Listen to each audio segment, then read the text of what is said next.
el uso de la palabra al senador Gustavo Madero Muñoz, del Grupo Plural.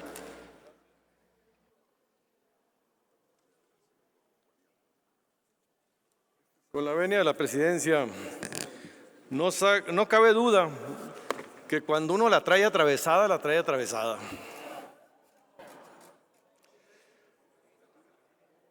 Cuando nos presionan para extender la militarización hasta el 2028, se da a conocer que los estudiantes de Ayotzinapa los metieron en los cuarteles del ejército.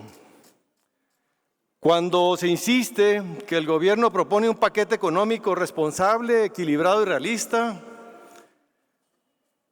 se descubre que estamos entrando en un cambio de 180 grados del panorama económico y financiero a nivel global, que está alterando todas las previsiones anteriores, y que esto es más peligroso para países vulnerables en desarrollo que hacen presupuestos optimistas, para países dependientes, endeudados, países que no estiman bien o no adecúan bien sus estimaciones de crecimiento y recaudación, como es el caso que está pasando en nuestro país. Estiman que vamos a crecer un 3% el año que entra, y ya Standard & Poor's dice que va a ser 0.8%, menos de una tercera parte. Imagínate crecer la tercera parte, la recaudación, lo que se va a caer. Aquí está la jefa del SAT, que está recaudando muy bien con los grandes contribuyentes, y mis respetos, pero ya agotaron esa beta. Y si se contrae la economía, como lo vamos a ver, va a afectarse en el transcurso del ejercicio, serán los ajustes. Hay un cambio de 180 grados en el mundo de las finanzas y en el mundo económico. Es un péndulo que pasó de un mundo de bajas tasas de interés a un mundo de altas tasas de interés, que todavía sigue creciendo y seguirá aumentando. En México ya se habla que las tasas seguirán arriba del 10%. En Estados Unidos arriba del 4,5%. De un mundo donde los bancos centrales inyectaban de liquidez a los mercados, a un mundo donde los bancos de liquidez recogen y secan la liquidez de los mercados para promover una desaceleración económica. De un mundo con una inflación baja a un mundo con una inflación elevadísima, históricamente, de la historia reciente de 20 años, la más alta. Y este es el nuevo entorno, y no puede presentar la Secretaría de Hacienda un presupuesto inercial optimista.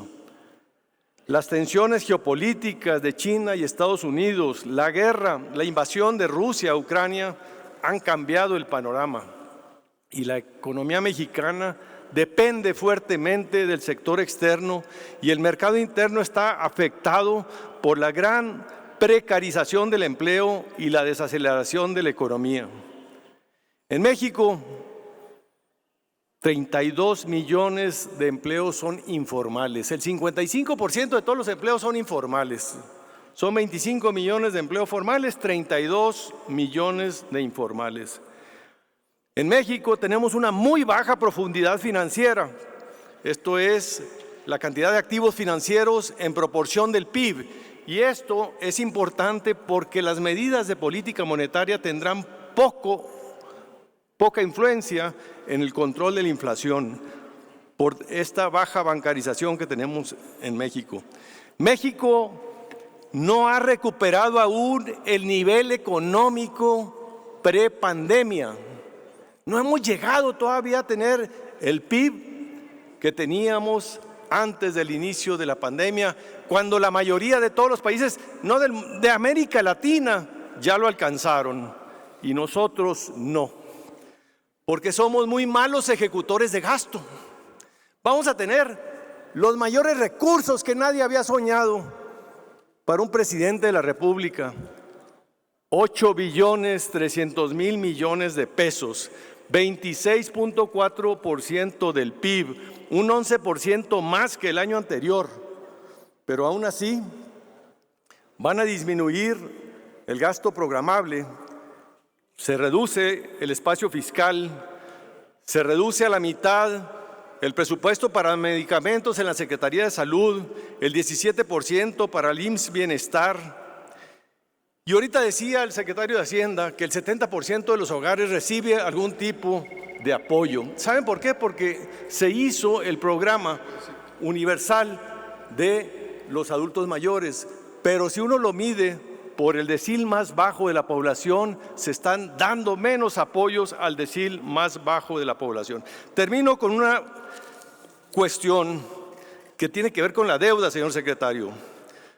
La verdad es que usted nos habla de la deuda en proporción del PIB. Yo quiero hablarle de la deuda con los datos de las estadísticas oportunas de finanzas públicas y el paquete económico 2023 de la Secretaría de Hacienda, en donde me dice que en diciembre del 2018 la deuda pública era de 6.867.000 millones de pesos y para el año que entra, con el aumento que ustedes nos están solicitando de 1.210 millones de pesos, aumentará a 10.180.000 millones de pesos. 4.000 millones de pesos más de como inició esta administración. Y concluyo con esto, porque este va a ser el tema es la deuda y el tema es el fantasma que se asoma de la crisis del fin del sexenio. La crisis no solo por la deuda del sector público, la deuda interna y la deuda externa, que bien como proporción del PIB son 50%, pero para un país que tiene una recaudación fiscal y un gasto fiscal del 14% del PIB no es suficiente. Quiero señalar el gasto y el endeudamiento de los hogares, que pasó del 2018 de 3.770.000 millones de pesos a 4.493.000 millones de pesos, un 20% más endeudados los hogares. Y esta deuda con mayores tasas de interés es empobrecimiento de la población. Por eso termino con esta frase de Macario Esquetino: el problema que ahora se enfrenta es cómo van a financiar sus locuras. El objetivo es regresar a México a los años de los 70, como ocurrió en el 76, 82 y 87. En los tres casos, la crisis tuvo su origen en excesos de gasto público que no pudieron cubrirse con incrementos en ingresos. Este es el fantasma que se asoma y esta es la responsabilidad que le pedimos que blinde, porque las crisis se dan al final o al inicio de un sexenio, que es cuando la incertidumbre más se genera.